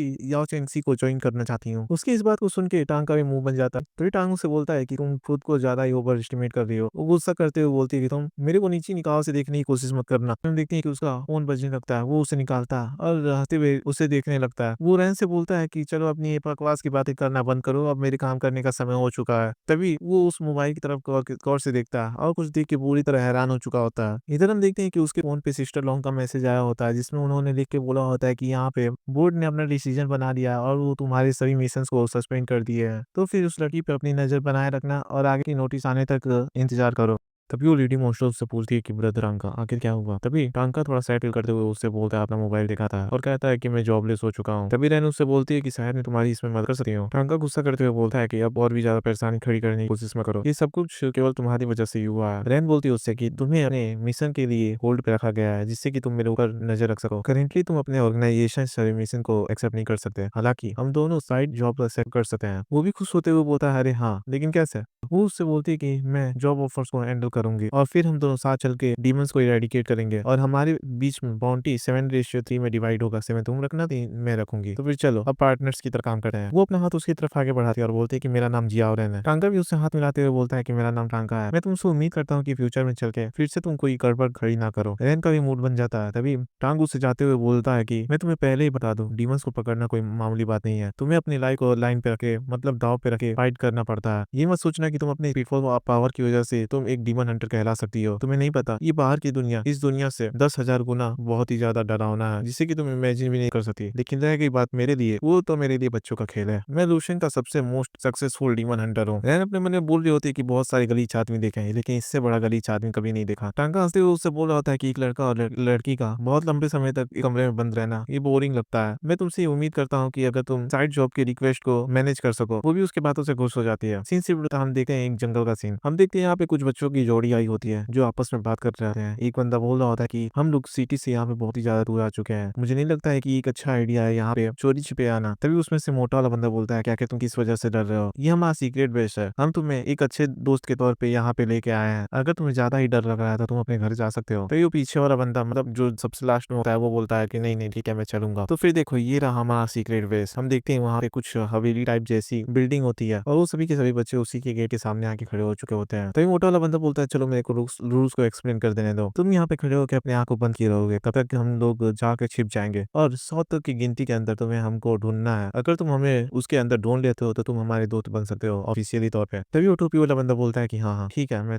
तो फिर मैं जा रहा हूँ और वो जाके बिल्डिंग के अंदर एंटर कर जाता है। इधर हम देखते हैं तीनों बच्चों को जो पीछे रहते हैं, वो अजीब सी स्माइल दे रहे होते हैं। हम देखते हैं कि वो तीनों के तीनों बच्चे वहां को उसको छोड़ के वहां से निकल दिए होते हैं। तभी वो पीछे वाला बंदा चश्मे वाला जो होता है वो बोलता है कि ये ठीक रहेगा, हम उसे अकेले वहां पे छोड़ के आ गए हैं। तभी मोटा वाला बंदा बोलता है कि चिंता मत करो, केवल यही एक रास्ता है जिससे कि वो हमारे पास मतलब डिस्ट्रिक्ट तक आ सकता है खुद से चल के, तो वो गुम नहीं होगा। तभी वो चश्मे वाला बंदा बोलता है कि उसके डैड उन 4 बिग कॉर्पोरेशन में से एक हेड है, अगर उसके साथ कुछ भी होता है तो फिर। तभी वो मोटा वाला बंदा बोलता है कि चश्मे तो आज बहुत ही ज्यादा बोल रहा है। उसके पीछे वाला बंदा बोलता है ये केवल एक प्रैंक है, आखिर पॉसिबली आखिर लगभग हो ही क्या सकता है। मोटा वाला बंदा बोलता है कि आखिर उसके डैड के कंपनी को किसने बोला था कि वो मेरे फादर को फायर करे, मतलब कि निकाल दे अपने कंपनी से, और फिर भी वो सपना देख रहा है कि वो मेरा दोस्त बनेगा, यहाँ तक कि मैं तो उसके साथ कभी खेलना भी नहीं चाहता। तो वो बंदा बोलता है कि मैं तो यहाँ पे अपने चीफ फ्राई को दाव पे लगाने के लिए भी तैयार हूँ कि वो अपने पैंट में सुसु कर देगा। तो उसका चमचा बोलता है कि हाँ भले ही वो सुसु कर दे लेकिन वो एडमिट नहीं करेगा। इधर हमें उस बच्चे की तरफ दिखाया जाता है जहाँ पे वो अपने हाथ में मोबाइल टॉर्च को जलाए हुए उस बिल्डिंग के अंदर चल रहा होता है। वो अपने मन में बोल रहा होता है कि मैं अपने मतलब उस फर्स्ट फ्लोर पे पूरी तरह डर चुका था, लेकिन होपफुली वो सेकंड फ्लोर पे ही छिपे हुए होंगे। क्या सच में इतना डरावना प्लेस कोई सीक्रेट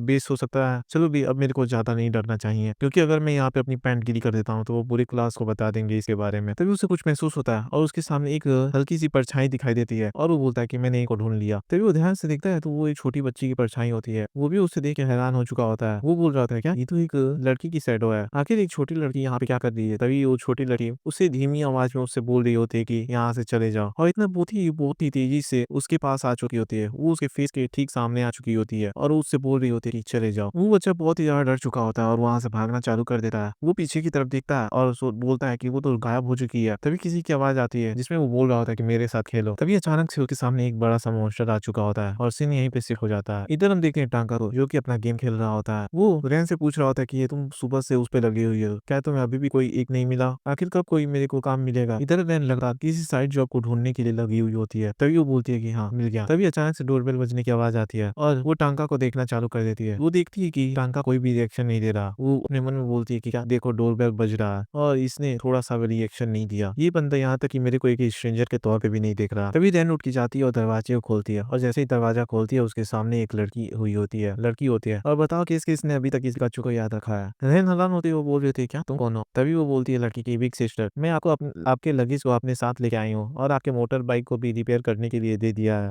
ये बात सुन के वो और भी ज्यादा हैरान हो जाती है और बोलती है क्या बिग सिस्टर? वो हैरान होती हुई बोल रही होती है क्या सही में तुम वही 5 साल की लड़की तो नहीं हो? वो बोलती है हाँ बिग सिस आप सही हो, मुझे माफ करना कि मैंने आपको खुद से इंट्रोड्यूस पहले नहीं कराया। मैं टस मैमथ डीमन हूँ और आप मेरे को प्यार से टस्की बोल सकते हो। इधर बार बार उसको इमेजिन करते हुए बोल रही होती कि नहीं ये सच नहीं हो सकता, ये सच नहीं हो सकता। इधर हमें दिखाया जाता है उसका कंपेयर जहाँ पे वो पहले एक डीमन में दिख रही होती है और फिर एक सुंदर सी लड़की बन चुकी हुई होती है। टस्की हंसते हुए उससे बोल रही होती है कि मैं बहुत ही ज्यादा हैप्पी हूँ कि अब मैं बिग सिस्टर के साथ रह सकती हूँ। रैन अपने मन में बोल रही होती है कि ये जरूर कोई सपना होगा, आखिर कैसे एक 5 साल की बच्ची ऐसी दिख सकती है। तभी वो अपना आँख खोलती है और बोलती है और उससे भी ज्यादा हम देखते हैं कि उसकी निगाहें उसके पिकाचू पे होती है। वो बोलती है कि आखिर एक 5 साल की बच्ची के पिकाचू इतने बड़े बड़े कैसे हो सकते हैं। सिंसिप्ता हम देखते हैं कि टस्की ने उसे सब कुछ समझा दिया होता है। रैन बोलती है अच्छा तो ऐसी बात है तो तुम अभी ह्यूमन स्किन को पहनी हुई हो, ये सुनने में थोड़ा डरावना है। वो भी हंसते हुए बोलती है कि नहीं इतना भी डरावना नहीं है, ऐसा भी नहीं है कि मैंने किसी के खाल को उतार के खुद पहन लिया है। वो उसे बताती है कि ये एक आइटम होता है जिसे कि स्पिरिट नांग बोलते हैं। ये एक छोटा सा ब्लैक बॉल भी जैसा दिखता है और अगर आप उसे प्रेस करती हो तो वो आपके सारे बॉडी को एक ह्यूमन स्किन में कवर कर देगा। बिग ब्रदर टांका ने मुझे इसे चूज करने में मदद किया था। क्या रैन बोलती है क्या टांका ने तुम्हारी मदद की? तभी उस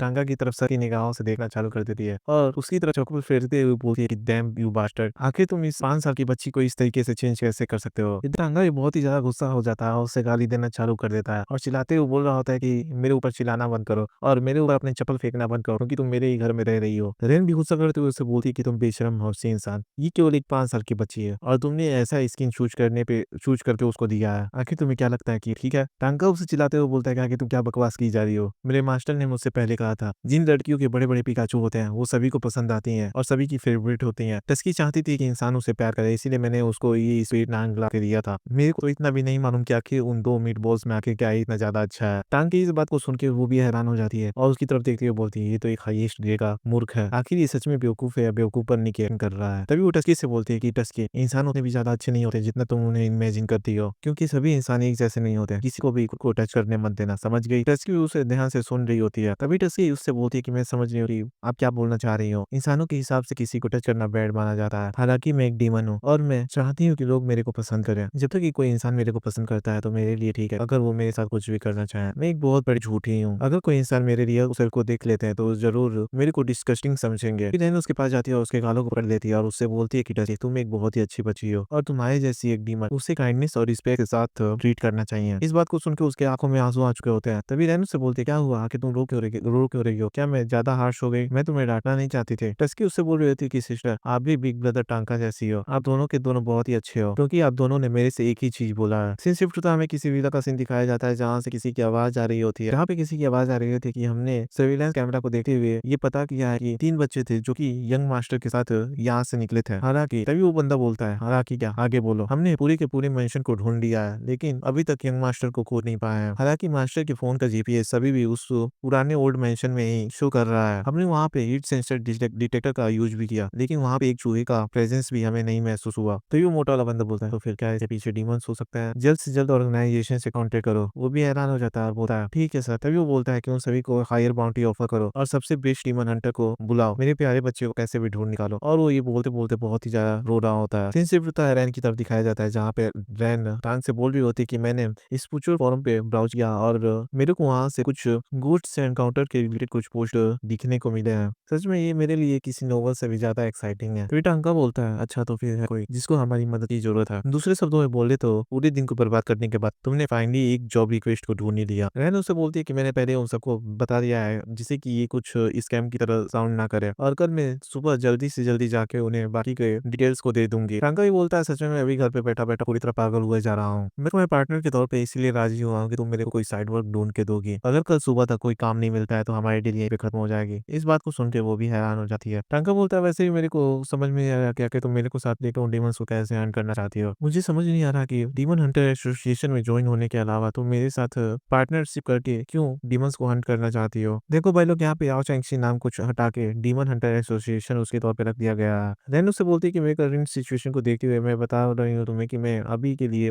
बाहर पैसे कमाने के लिए नहीं जा सके, और उससे उसके साथ साथ तुम्हें मेरे ऊपर नजर भी तो रखनी है। मैं अपने यहाँ पे पैसे कमाना जारी रखूंगी और तुम साथ ही साथ मॉन्स्टर को डीमंस को हंट करना जारी रखना। ये हम दोनों के लिए एक विन विन सिचुएशन साबित होगा। इधर वो मन में अपने ख्याली पुलाव बनाने लगती है और बोलती है कि उससे भी ज्यादा इस घर को देखते हुए मैं इतना तो बोल ही सकती हूँ कि एक डीमन हंटर के तौर पे मैं ज्यादा पैसे कमा सकती हूँ, और साथ ही साथ ये इनविंसिबल तो है ही, इसके साथ साथ रह के कमाना मेरे लिए और भी ज्यादा आसान हो जाएगा। टांगू से बोलता है कि डीमंस को हंट करना डेंजरस होता है और पैसों को अर्न करने के लिए तुम्हें नहीं लगता कि तुम आगे जा रही हो। तभी वो सीरियस होते हुए बोलते हैं कि हाँ तुम सही हो। तभी रैन सीरियस होते हुए बोलती है कि हाँ भले कुछ भी हो जाए लेकिन मैं अपने पैसे कमाना नहीं छोड़ूंगी। तभी टांगा उसको देखते हुए बोल रहा था कि मेरे मास्टर ने सही कहा था, ये शहर की लड़कियों के पास दिमाग में उनके पैसों के अलावा कुछ नहीं होता। तभी रैन भी उसे चिल्लाते हुए और गुस्से में बोल रही होती कि वैसे भी कल अगर हमें काम अगर मिल जाता है तो हमारी पार्टनरशिप यहीं पे सील हो जाएगी और तुम इससे पीछे भी नहीं हट सकते। टांका भी हंसते हुए उसे बोल रहा था कि ठीक है फिर मैं अब जा रहा हूँ सोने, मैं बस उम्मीद कर रहा हूँ कि कल मेरे को अच्छी न्यूज सुनने को मिलेगी। इधर रैन भी अपने मन में बोल रही होती है कि होपफुली कल सुबह को कोई ज्यादा प्रॉब्लम नहीं होना चाहिए। फिर सिर्फ मॉर्निंग का सीन दिखाया जाता है जहाँ रैन अपने बिस्तर से उठती है और अपने फैमिली फोटो को देखने लगती है और बोलती है मैं जल्दी तुमसे मिलूंगी। वो तैयार होने के बाद जाकर दरवाजे को ओपन करती है। तभी हम देखते हैं कि उसके सामने टांका भी आके खड़ा हो चुका होता है। वो खुश होते हुए उसे बोल रहा था कि मुझे उम्मीद नहीं थी तुमसे कि तुम सच में वो खुश होते हुए उससे बोल रहा था कि मैंने सच में तुमसे उम्मीद नहीं किया था कि तुम हमारे लिए इतना अच्छा डील लेके आओगे। वो हमारा नीचे की तरफ इंतजार कर रहे हैं। इधर रैन भी उसकी बातें सुन के हैरान हो चुकी होती है। सीन सिर्फ हम देखते हैं नीचे का सीन जहाँ पे दो बंदे आ चुके होते हैं। तभी वो लड़की मतलब रैन उन दोनों की तरफ देखती है और उन दोनों की तरफ से बहुत ही ज्यादा डिमनस ऑरा निकल रहा होता है। तभी वो दोनों गार्ड अपने कार में बैठने के लिए उन्हें बोलते हैं और बोलते हैं कि हमारे मास्टर ने आपको मीटिंग के लिए इनवाइट किया है, प्लीज आप आके अंदर बैठिए। और इतना बात सुन के उसे बहुत ही ज्यादा डर लगने लगता है। बोलते हैं कि इसमें कोई शक नहीं, क्या कि मैं इसे किस तरीके से देखूं, ये पूरी तरह एक ट्रैप जैसा लग रहा है। सिर्फ हम देखते हैं कि वो दोनों उसके उन दोनों के गाड़ी में बैठ चुके होते हैं। तभी टांका उसे बोलता है तो तुमने भी उन्हें नोटिस किया था है ना, वो दोनों डीमंस हैं। तभी रैन बोलती है जैसा कि मैंने एक्सपेक्ट किया था, तो फिर मेरी निगाहें झूठ नहीं बोल रही थी उस समय जब मैंने उन दोनों के पीछे कोई घोषली शैडो देखा था। टांका बोलता है कि मेरी ये नीदर साई ये केवल डीमन और कलर्स को डिफरेंशिएट कर सकता है, लेकिन तुम उनके ओरिजिनल फॉर्म्स को देख सकती हो। शायद शायद वो बंदा जो तुम्हारे बॉडी में है वो तुम्हें असिस्ट कर रहा है एक डीमन हंटर बनने के लिए। तभी सीन शिफ्ट हो जाता है। हम देखते हैं कि वो दोनों के दोनों बड़े एक से गेट के सामने आके खड़े हो चुके होते हैं। टांका ही बोलता है सच में ये तो बहुत ही बड़ा गेट है, क्या ये गेट के पीछे किसी डायनासोर को पेट के तौर पे रखे हुए हैं। यहाँ पे मैंने अपने नीदर साई का यूज करके हुए देखा है, यहाँ के इसके पीछे केवल ई रैंक का ही कोई क्रीचर है। तभी वो उन दोनों बंदों से बोलता है कि तो बहुत ही ज्यादा दुख की बात है कि उन सब ने केवल तुम दोनों को ही भेजा है हमें इनवाइट करने के लिए। इधर हम देखते हैं पीछे की तरफ जहाँ पे वो दोनों बंदे कपड़े बदल रहे होते हैं या फिर अपने कपड़े खोल रहे होते हैं। तभी उन्हें देखते हुए टांका भी गुस्सा करते हुए बोलता है तुम लोग आखिर तुम लोग क्या कर रहे हो। वो दोनों उससे बोलते हैं कि हमें माफ करना, अपने कपड़ों को गंदा नहीं होने दे सकते क्योंकि वो बहुत ही ज्यादा महंगे आते हैं। तभी उनमें से एक डीमन बोलता है कि किसी भी मिसअंडरस्टैंडिंग को प्रिवेंट करने के लिए हम थोड़ा सा सतर्क रहते हैं। तभी दूसरा बोलता है कि आपने तुमने हमारे प्राइवेट प्रॉपर्टी में ट्रेसपास किया है जिसकी वजह से हमारे पास राइट होता है कि हम तुम्हारे ऊपर अटैक कर सकते हैं। तभी रैन टांग से बोलते हैं कि आखिर इनके कहने का मतलब क्या है। टांका उसे बोलता है कि ये उन सर्कमस्टेंसेस से पूरी तरह डिफरेंट है। कुछ डीमंस के पास लीगल आइडेंटिटी होती है, अगर वो किसी ह्यूमंस को हार्म करते हैं तो उन्हें हार्श पेनल्टी फेस करना पड़ता है। ये उन्हीं कॉन्ट्रैक्ट के लूप होल का इस्तेमाल कर रहे हैं जिससे कि ये मेरे साथ फाइट कर सके। तो वो मॉन्स्टर बोलता है कि ये हमारे बॉस की तरफ से ऑर्डर है, तुम उनसे केवल मिलने के लिए तभी वर्दी हो सकते हो जब तुम हमें 5 मिनट के अंदर हरा दो। तभी वो रैन से बोलते हैं कि लेडी सेफ्टी प्रिकॉशन को रखते हुए आप प्लीज इस फाइट से दूर रहिएगा। और इतना बोलते हैं कि हम देखते हैं कि वो दोनों के दोनों डीमन में कन्वर्ट हो चुके होते हैं और टांका पे अटैक करने के लिए आगे बढ़ चुके होते हैं। तभी हम देखते हैं कि एक बंदा आके टांग पे अटैक कर चुका होता है लेकिन टांग बहुत ही आसानी से उसे डॉज कर लेता है। वो उससे बोलता है कि तुम्हारी स्पीड उतनी ज्यादा बुरी नहीं है। तभी हम देखते हैं कि वो दोनों के दोनों साइड से उसकी तरफ रश कर देते हैं और टांगा ठीक उन दोनों के बीच में होता है। दोनों लगभग उस पर अटैक करने वाले होते हैं। रैन उन्हें देखते हुए बोलती है सच में ये बहुत ही ज्यादा खतरनाक है। इधर हम देखते हैं टांका को जो कि पूरी तरह चिल होता है। उसने अपने हाथ को पॉकेट में डाला होता है और बोल रहा होता है कि मैंने यूजुअली ये सोचा था कि मैं यहाँ पे अपने पैर का इस्तेमाल करूंगा जीतने के लिए, ऐसा लग रहा है कि मैंने तुम दोनों को थोड़ा ज्यादा अंडर एस्टिमेट कर लिया है। तभी वो अपने हाथों को बाहर निकालता है। तभी हम देखते हैं कि उसके हाथ निकालने की वजह से इतना ज्यादा प्रेशर जनरेट हो चुका होता है जिससे कि रैन को भी बहुत ही ज्यादा मुश्किल महसूस हो रही होती है। हम देखते हैं टांका को जो कि अपने मुंह का बनाते हुए उन दोनों को लग रहा है टूटे जा रहा होता है। तभी वो उन दोनों का सर पकड़ता है और बोलता है कि अब ये खत्म हो चुका। वो इतना बोलते हुए उन दोनों का सर एक दूसरे से लड़ा देता है और बोलता है कि अब शांत हो जाओ, अब तुम दोनों यहाँ पे हार चुके हो। इधर वो दोनों के दोनों रैन के पास आके धड़ाम से जमीन पे गिरते हैं। इधर रैन भी उस फाइट को देख के हैरान हो चुकी होती है। मतलब उसे फाइट तो दिखा नहीं होता है लेकिन वो किसी आवाज को सुन के बहुत ही ज्यादा हैरान हो चुकी होती है। वो बोलती है क्या क्या आखिर ये एक्सप्लोजन कैसा था, आखिर क्या चीज थी जो मेरे सामने आके गिरी। तभी हम देखते हैं कि टांका भी आके उस मॉन्स्टर पे लैंड कर देता है और वो उससे बोल रहा होता है कि अब बताओ क्या तुम हार मानते हो। तभी वो मॉन्स्टर अपना मुट्ठी बांधते हुए बोलता है कि हम कभी भी टर्बो वुल्स हार नहीं मानते हैं जब तक कि हमारे अंदर थोड़ी सी भी आशा की उम्मीद होती है। और चिल्लाते हुए उठा और बोलता है उससे कि आओ मेरे साथ फाइट करो। इधर टांका उससे बोल रहा था सच में तुम्हारे पास गट्स तो है लेकिन मैं होल्ड बैक नहीं करने वाला। वो अपना पंच बनाते हुए उसकी फेस की तरफ ले जाने लगता है। तभी उस मॉन्स्टर को भी उस पंच का वेट फील होने लगता है। उस समय उस टर्बो वुल को भी बहुत ही ज्यादा चिल फील हो रहा होता है। उसने समझ लिया होता है कि ये कोई नॉर्मल पंच नहीं है। उसे समझ में आ चुका होता है कि इस पंच का रेशा ही केवल इतना ज्यादा काफी है कि ये पूरी सिटी को भी डिस्ट्रॉय कर सकता है। तभी वो चिल्लाते हुए बोलता है कि हाँ मैं हार मानता हूँ। तभी हम देखते हैं कि टांका अपने पंच को बीच में ही रोक लेता है। इधर रहन भी उसके फाइट को देख के बुरी तरह हैरान हो चुकी होती है और बोल रही होती है अभी तो लगभग 5 सेकंड ही गुजरे हैं, क्या मैं कुछ मिस कर रही हूँ। आखिर वो डरावने दिखने वाले अंकल इस तरीके से एडमिट कैसे मतलब डिफीट कैसे मान सकते, इस तरीके से हार कैसे मान सकते हैं। इधर हम देखते हैं दूसरे वाले मॉन्स्टर को भी जो कि अपना पूंछ हिला रहा होता है। तभी रैन भी चिल्लाते हुए बोल रहे थे कि आखिर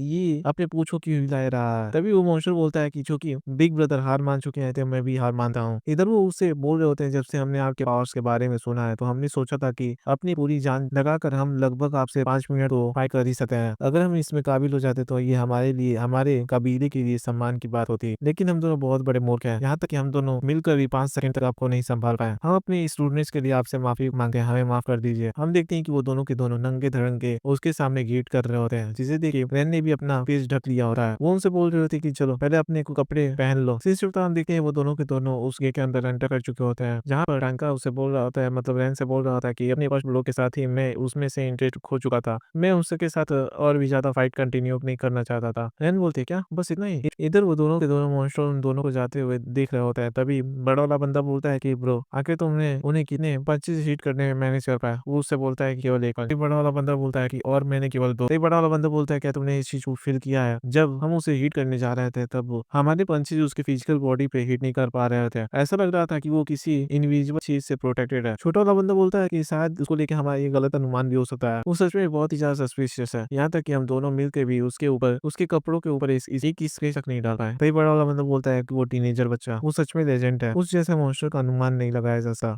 तभी रैन उससे बोल रही थी कि टांका आखिर तुम कितने ज्यादा साल के हो कि आखिर तुम इतने ज्यादा स्ट्रांग हो, क्या ऐसा हो सकता है कि तुम्हारे मास्टर ने अपने सारे स्किल्स तुम्हें पास डाउन कर दिए हो। तभी अब देखते हैं एक छोटे से काले शैडो को जो कि पत्थरों के पीछे छिपा हुआ होता है और उन्हें ही देखे जा रहा होता है। सीन सिर्फ हम देखते हैं टांका और रैन बाहर टहल रहे होते हैं। तभी रैन उससे बोलती है टांका से कि टांका मेरे को तुमसे कुछ कन्फेशन करना है। वो बोलता है क्या कन्फेशन, और मैं कन्फेशन का मतलब बता दूं कि कन्फेशन होता है। वो उससे बोलती है कि मैं वो नहीं थी जिसने इस जॉब को एक्सेप्ट किया था। टांका बोलता है क्या लेकिन आखिर ये जॉब हमें कहाँ से मिला। वो बोलती है कि मैं भी ये नहीं जानती लेकिन तुमने मेरे से पहले ही प्रॉमिस किया था, तुम भूलना मत, जब तक तुम्हें जॉब मिलता है तो हमारी पार्टनरशिप बनी रहेगी। अब तुम अपने शब्दों से पीछे नहीं हट सकते। सिंस हम देखे वो मेन बंदे के मतलब फादर वाले जिसका बच्चा खोया होता है उसके पास आ चुके होते हैं। तभी हम देखते हैं ये स्केलेटन मार्क्स वाला बंदा टांग से बोलता है कि मैंने सुना है कि तुम 5 सेकेंड्स के अंदर ही अंदर उन टर्बो वुल्फ्स को डिफीट कर पाए। अब मेरा ये स्वॉर्ड तुम्हारा ब्लड टेस्ट करना चाहती है, तुमने सुना। इधर रैन भी परेशान हो जाती है और बोलती है कि क्या ही बेवकूफ है, ये घिसा पिटा डायलॉग मारे जा रहा है। लेकिन हम टांका को देखते हैं जो कि सीरियस होकर बोलता है क्या तुम्हारा ये स्वॉर्ड बात भी कर सकता है, लाओ मेरे को भी सुनने दो। रैन उसे चिढ़ते हुए बोलती है कि ये बेवकूफ तुम्हें फिर वो कर रहा है। तभी वो स्केलेटन मार्क्स वाला बंदा बोलता है कि उन टर्बो वुल्फ्स पे मैंने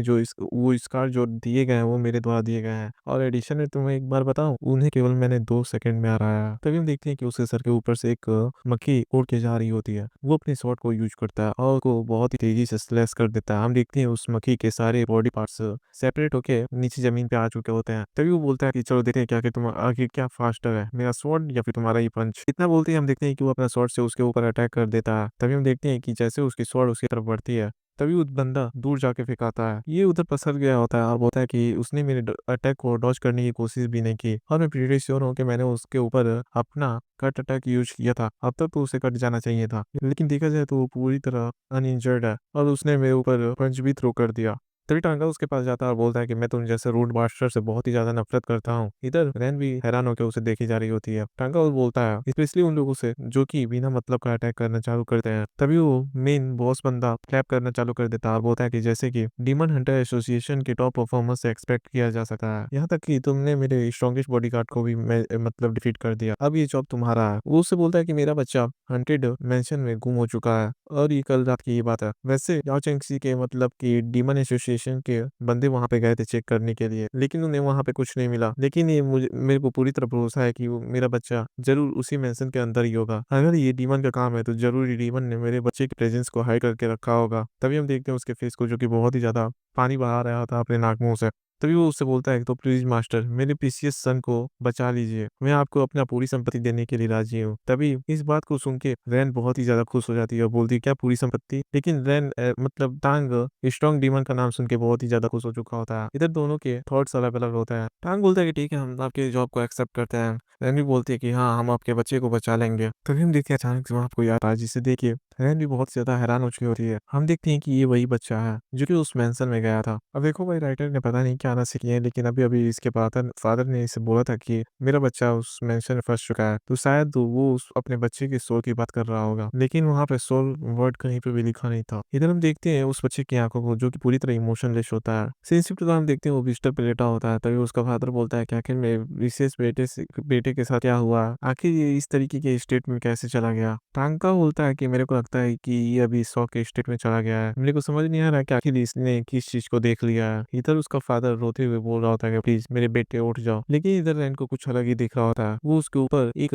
सोल को देख पा रही होती है, मतलब किसी का सोल होता है वो। वो बोल रही होती है कि उसके ऊपर कुछ तो है। ये एक स्पिरिट का शैडो है, जो कि देखने में ऐसा लग रहा है कि वो बहुत ही ज़्यादा दर्द में है। सच में उस मम्मी की पावरफुल साइट मेरी जितनी ही ज़्यादा पावरफुल है, ऐसा टांका बोलता है। तभी वो फादर उसके पास उन दोनों के पास आता है। क्या आप बता सकते हैं कि मेरे बच्चे को क्या कुछ इविल चीज़ों ने पोजेस कर रखा है? मैं आपसे बेग करता हूँ, प्लीज़ मेरे बच्चे को बचा लीजिए। टांका उसे बताता है कि इसके सोल का कुछ पार्ट पहले ही खो चुका है। अगर रात तक इसकी सोल ऐसे ही इनकम्प्लीट रही तो ये फिर मर भी सकता है। तभी हम देखते हैं उस फादर को, जो कि आके उसके टांग को पकड़ लेता है और बोलता है कि इसकी मदर वो बहुत पहले ही गुजर चुकी है। अब मेरे पास मेरा बच्चा ही बच चुका है। प्लीज आप उसे कैसे ही बचा लो। आपको मैं अपना सब कुछ देने के लिए तैयार हूँ। तभी रेन कुछ नोटिस करती है और बोलती है कि मेरे को लग रहा है उसके दाएं कान के कुछ अंदर तो है। टांका बोलता है ठीक है, मेरे को देखने दो। वो उसके पास जाता है और अपने गुड रिवीलर इंस्टेंट स्किल का यूज करते हुए कुछ मैजिक परफॉर्म करता है। तभी हम देखते हैं कि उसके कानों से कुछ निकल रहा होता है ब्लैक टाइप का। तभी हम देखते हैं वो काली वाली चीज, जो कि डायरेक्ट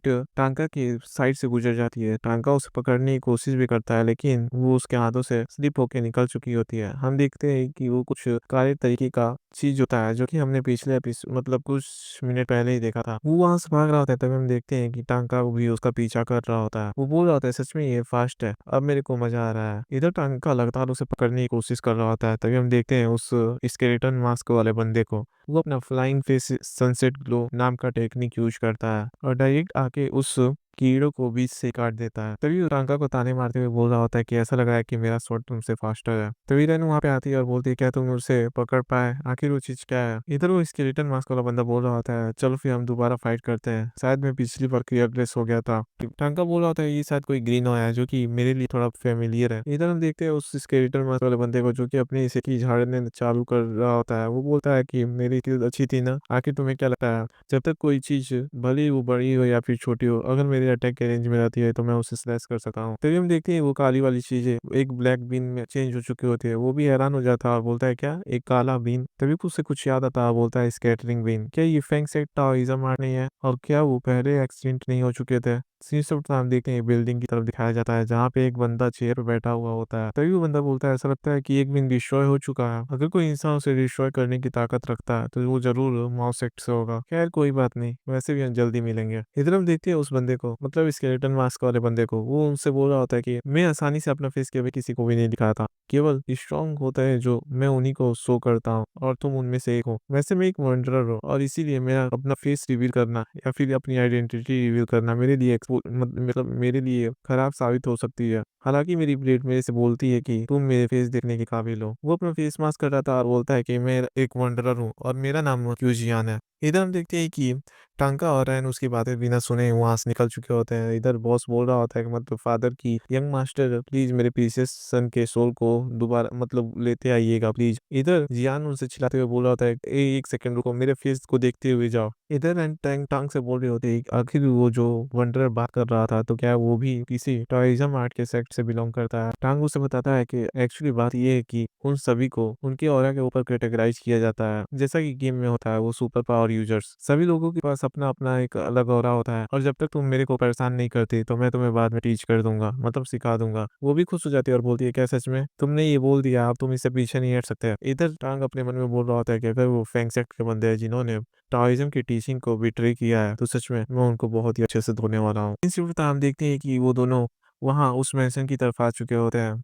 रैन उससे बोल रही होती है कि हमें रात तक इंतज़ार क्यों करना है, जबकि 4 घंटे के अंदर-अंदर भोर होने वाली है, मतलब सुबह होने वाली है। टांगा बोलता है एक्चुअली बात ये है कि वो सभी डीमन्स रात में ही ज़्यादा अपने ऑरा को शो करते हैं। इधर टांगा उस मैंशन के गेट को खोल देता है और बोलता है, तो फिर चलो जल्दी, जितनी जल्दी हम इसे फिनिश करेंगे उतनी जल्दी हम घर जाएँगे। इधर रैन केवल उस मैंशन को घूरे जा रही होती है, तभी हम देखते हैं कि उसकी आइज़ ब्लैक होना चालू हो चुकी होती है। उसके अंदर का डीमन उससे बोल रहा होता है कि अंदर मत जाओ और बार-बार यही वर्ड रिपीट किए जा रहा होता है। वो अपने मन में सोच रही होती है, क्या वो डीमन जो मेरे बॉडी के अंदर है वो शायद अवेकन हो चुका है? तभी हम देखते हैं कि अचानक से वो अपने फिर से कॉन्शियसनेस के अंदर आ चुकी होती है। वो बोल रही होती है, क्या आखिर मैं कहाँ पे हूँ? हम देखते हैं उसके सामने वही पॉट रखा हुआ होता है जिसमें वो मम्मी कैद था। वो बोल रही होती है, क्या मैं अपने कॉन्शियसनेस में वापस आ चुकी हूँ? तभी हम देखते हैं उस पॉट से उस मम्मी के हाथ निकल रहे होते हैं और धीरे-धीरे उसका पूरी बॉडी निकल जाती है। जिसे देख के रेन भी पूरी तरह डर चुकी होती है। तभी हम देखते हैं कि उसके बॉडी पे फ्लैशेस आना चालू हो चुके होते हैं, उसके मतलब स्किन आना चालू हो चुके होते हैं और केवल उसका फेस ही नहीं मतलब दिख रहा होता, वो फेसलेस होता है। वो उससे बोल रहा होता है कि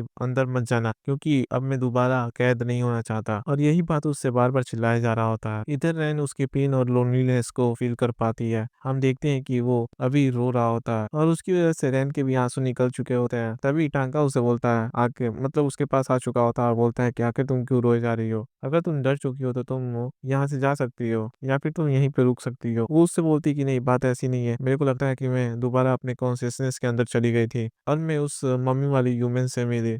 वो देखने से एक फेसलेस बच्चा दिखाई दे रहा था। देखने से ऐसा लग रहा था कि वो एक ही जगह में बहुत ही लंबे समय से कैद हुआ था और उसके पेन और लोनलीनेस को फील करके मेरे को भी रोना आ गया। वो उससे बोल रही थी कि मैं श्योर नहीं हूँ कि आखिर मेरे को इतना बैड फील क्यों हो रहा है, लेकिन फिर भी इधर टांका उसे देखते हुए बहुत ही ज्यादा पसीने छोड़ रहा होता है। वो बोलता है कि केवल इसके एक्सप्रेशन को देखते ही मेरा हार्ट दर्द करने लगा है। तभी वो उसकी तरफ से मुंह मोड़ देता है और बोलता है, परहैप्स वो सभी उस ह्यूमन मोमेंट के मेमोरीज थे। चूंकि वो अब तुमसे फ्यूज हो चुका है तो ये नॉर्मल सी बात है कि अगर तो मतलब कि तुम्हें उसे उसका मेमोरीज दिखाई दे। तभी वो अपने आंसू पोंछते हुए बोलती है कि एक सेकंड रुको, उसने मेरे से बोला था कि अंदर एंटर ना करने को। टांग बोलता है, आखिर तुमने क्या देखा? वो बोलती है कि कुछ नहीं, मैं श्योर नहीं हूँ कि मैं उसके द्वारा अफेक्टेड हूँ कि नहीं, लेकिन इस गेट के सामने खड़े होते ही मेरे को बहुत ही ज्यादा अनइजीनेस महसूस हो रहा है। इधर टांका स्माइल करते हुए अपने मन में सोच रहा होता है कि पहली पहली बार मैं जब उस मम्मी को पकड़ रहा था तो पता नहीं वो क्यों कैसे भाग जा रहा था, लेकिन अब ऐसा लगता है कि उसकी केवल साइट ही अच्छी नहीं है बल्कि उसकी सेंसेस भी बहुत ही ज्यादा स्ट्रांग है। तभी वो उससे अच्छे तरीके से बोलता है, मतलब रैन से बोलता है, वो उससे बोलता है कि आखिर तुम्हें किस चीज से डर लग रहा है जबकि मैं यहाँ पे हूँ? अगर तुम्हें कुछ भी डेंजर महसूस हो तो केवल तुम मेरे पीछे आके खड़ी हो सकती हो। उसकी यही बात को सुन के